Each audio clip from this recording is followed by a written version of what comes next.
છીંકના શુભ અશુભ ફળો કોઈ કાર્યને સંપન્ન કરવા જતા હોય ત્યારે જતી વખતે જો છીંક આવે તો સમજી લેવું કે એ કાર્ય સંપન્ન થવાનું નથી.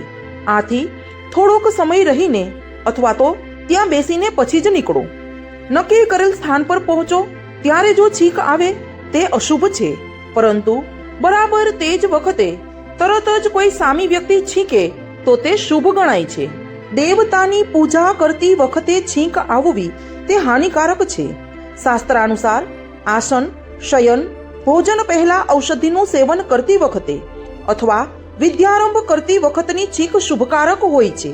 તિજોરીમાં ધન મૂકતી વખતે છીંક આવી જાય તો સમજવું જોઈએ કે તે લાંબા સમય સુધી સુરક્ષિત રહેશે. કોઈને ઉધાર આપતી વખતે જો છીંક આવે તો સમજવું જોઈએ કે તે નાણાં તરત પાછા મળવાના નથી.